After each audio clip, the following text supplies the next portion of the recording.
चलो स्टार्ट करते हैं। जो हमारी प्रॉब्लम है वो अभी है एलसीएस प्रॉब्लम, और इसको बोलते हैं longest common subsequence problem. Net पे सर्च करोगे मिल जाएगी, एकदम इम्पोर्टेंट प्रॉब्लम है, इस पे बहुत फोकस्ड रहना। कैसे सॉल्व की जा रही है इम्पोर्टेंट है बहुत ज़्यादा, इंटरव्यू के लिए इम्पोर्टेंट टैग लगा दो, मैं तो कहता है इस प्रॉब्लम पे।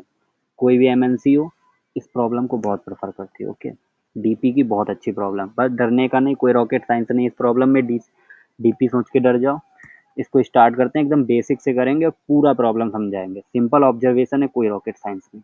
चलो आते हैं अभी अभी हम डिस्कस करते हैं इस प्रॉब्लम के बारे में और बताते हैं प्रॉब्लम है क्या। अभी तो तुम पढ़ लो, किसी भी नेट पे सर्च करके पढ़ लो, तुम प्रॉब्लम को मिल जाएगी। ठीक है, चलो चलते हैं अभी।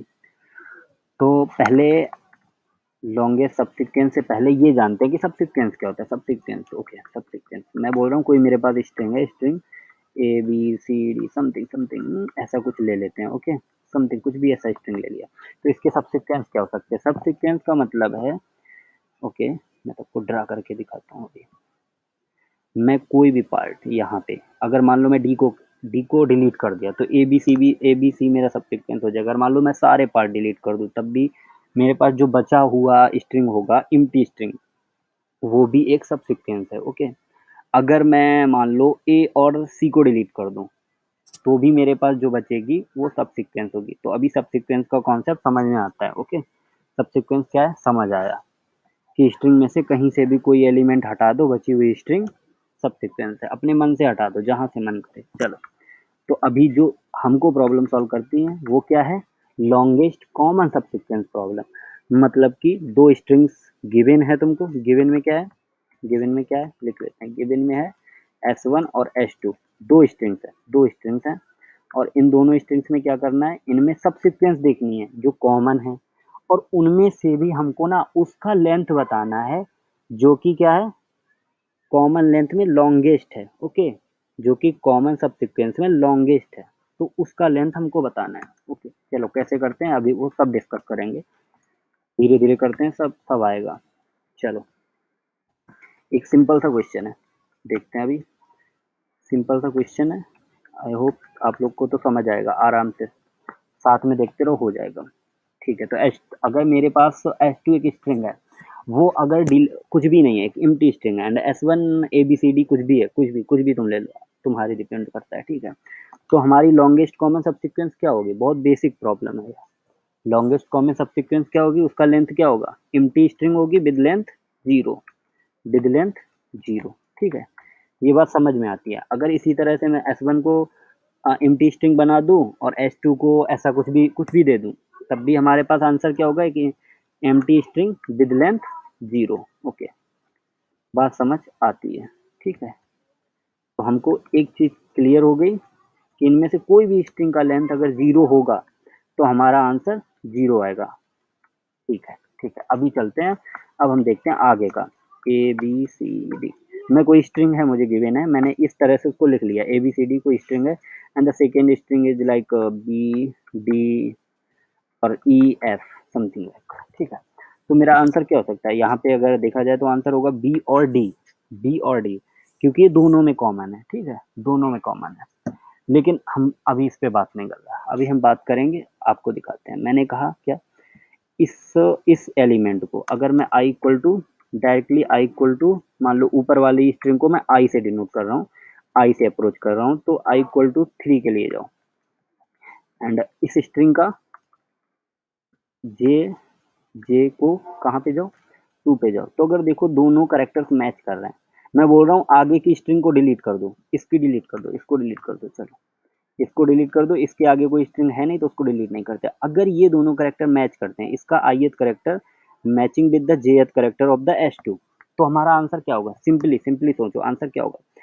हम बोलेंगे कि इन दोनों करेक्टर को अगर हम हटा दें तो हमारे जो भी आंसर रहा होगा उसमें +1 होगा डेफिनेटली। इतनी बात समझ में आती है, क्योंकि ये दोनों करेक्टर मैच कर रहे हैं, तो ये मैच कर रहे हैं, तो एक तो सब सीक्वेंस में एक लेंथ तो बढ़ेगा ही, क्योंकि ये दोनों मैचिंग है। ठीक है, तो हमको कैसे भी करके ए बी सी, S1 में जो ए बी सी है, अगर हमको उसका उसका आंसर अगर पता हो, बेसिकली हमको यहाँ तक का अगर आंसर पता हो और इसमें बी तक का आंसर पता हो।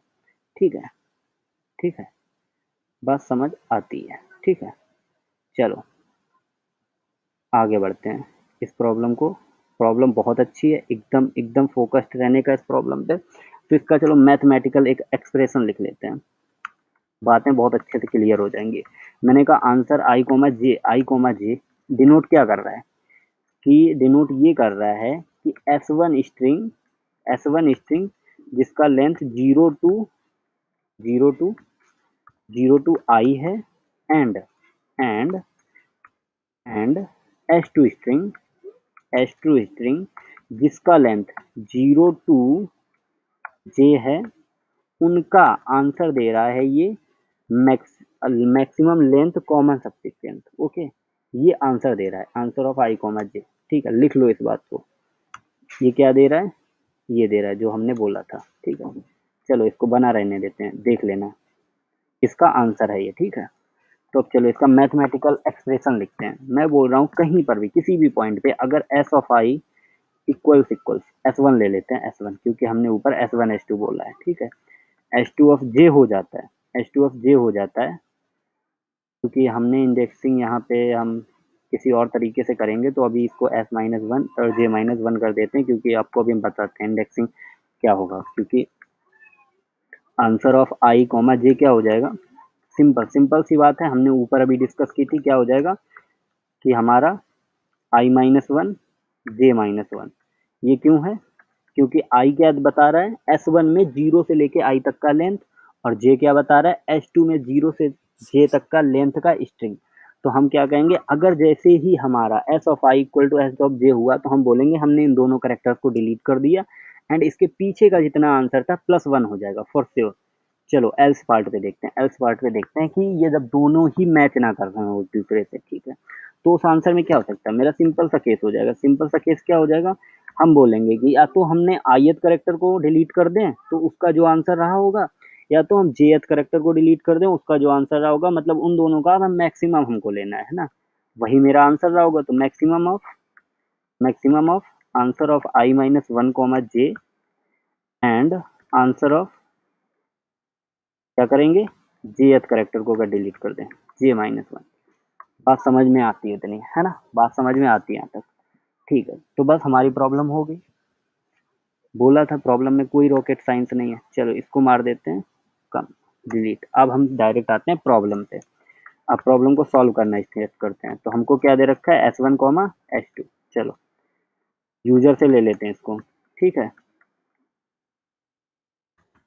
अभी बताते हैं इंडेक्सिंग में S1I S2 J-1 और S1 ऑफ I-1 क्यों किया था, वो भी अभी सब समझ में आएगा। ठीक है, अब हम बनाते हैं एक, चलो इंटीजर एरे ले लेते हैं। ठीक है, पहले एरे नहीं लेते हैं, पहले साइज डिफाइन कर देते हैं। S1 ऑफ साइज इसका ले लिया, और M को ले लिया S2 डॉट साइज। ओके, ठीक है, यहाँ तक तो बात क्लियर है। आई होप एकदम से क्लियर होगी, इसमें कोई रॉकेट साइंस था ही नहीं, कुछ भी नहीं था। ये सारी चीज़ें एकदम से क्लियर हो जानी चाहिए थी। ठीक है, चलो अब हम अपना बेस केस भी डिस्कस कर लेते हैं। पहले बेस केस पे चलते हैं। ठीक है, तो बेस केस हमारा क्या था?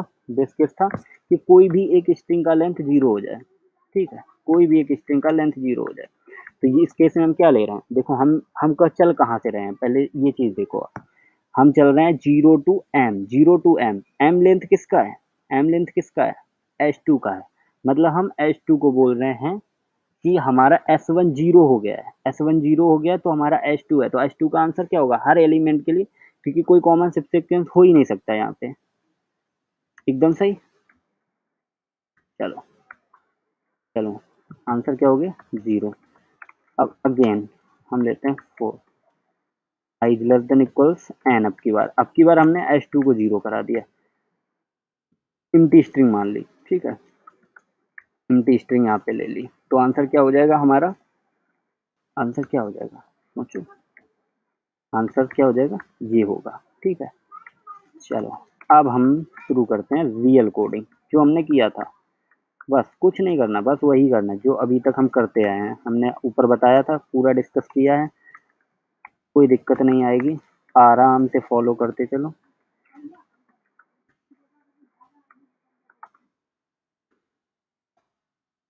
चलो अभी आ जाते हैं बेस केस पे। हमको पता है बेस केस तो मतलब कर ही चुके हैं, हो जाता है बीच बीच में मेरे से कभी।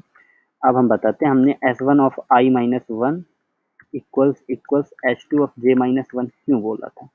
ये इसलिए बोला था क्योंकि जो हमारी स्ट्रिंग का इंडेक्सिंग है वो जीरो से हो रहा है, जबकि हम जीरो लेंथ की एक स्ट्रिंग को एट द जीरो पॉइंट मान के चल रहे हैं अपने आंसर में, जबकि जीरो पोजीशन पे कोई करेक्टर है ऑलरेडी, तो इसलिए हमको I माइनस वन लेना पड़ेगा। क्योंकि अगर स्ट्रिंग वन से स्टार्ट हुआ होता, स्ट्रिंग वन से स्टार्ट हुआ होता तो हमारा केस ये नहीं होता। ठीक है, चलो इसको भी डिस्कस करते हैं। यहाँ तो कुछ है ही नहीं अब, ये तो ऑलरेडी हम पहले ही डिस्कस कर चुके हैं ये क्यों हो रहा है, तो इसमें तो कोई बताने की ज़रूरत है ही नहीं, आप लोग तो खुद ही समझदार हो। क्या होगा answer, answer of I comma J क्या हो जाएगा, क्या हो जाएगा बताओ। मैक्स ऑफ क्या होगा, answer of I minus one. एक करेक्टर या तो एक करेक्टर ith पोजीशन से डिलीट कर दो, या क्या करेंगे हम एक करेक्टर jth पोजीशन का डिलीट कर देंगे। बस बस समझ आ गया, हो गया, कोई रॉकेट साइंस नहीं थी। चलो क्या हो गया, अब हमारा आ गया सीधा आंसर। बोला था एकदम एकदम से इजी प्रॉब्लम है, लेकिन बहुत इंपॉर्टेंट प्रॉब्लम, बहुत इंपॉर्टेंट प्रॉब्लम है, किसी भी इंटरव्यू के लिए बहुत इंपॉर्टेंट प्रॉब्लम है। नहीं, हमारा आंसर कहाँ पे होगा, n कॉमा m पर। क्यों होगा, क्योंकि हमारी जो स्ट्रिंग की लेंथ क्या है, एक का n है और एक का m है। ओके, आई होप ये तो बात समझ में आएगी। चलो अब आंसर और रन करा के देख लेते हैं। जितने भी टेस्ट केसेस, हम एक दो टेस्ट केसेस लेके देखते हैं, आप भी लेके देखना, समझ आता है। चलो कुछ कंपाइलेशन एरर आया है, कंपाइलेशन एरर क्या है, I ऑफ j। ओके, हम एक्चुअली यहाँ पे ये सारी गलतियाँ मुझसे ही होती हैं, ये सारी गलतियाँ मुझसे, मुझे आई होप आप लोग से तो कभी नहीं होती होंगी ऐसी गलतियाँ। चलो तो आंसर देख लेते हैं, आंसर देख लेते हैं। देखो आंसर आ गया, टू आया। चलो कौन कौन से हो सकते हैं करेक्टर, ए और एन। इसमें देखो ए और एन दोनों लॉन्गेस्ट कॉमन में है। चलो अगर मैं यहाँ पे एक एम ले लूँ, एम ले लूँ, बी की जगह एम ले लूँ, आंसर क्या आना चाहिए, आंसर क्या आना चाहिए, देख लो आप लोग, बताओ आंसर क्या आना चाहिए। आंसर आना चाहिए तीन, आंसर आ रहा है तीन। या आई होप आप लोग को समझ आया होगा। एकदम मस्त रहो, खुश रहो, चलो और कोडिंग करते रहो। चलो बाय।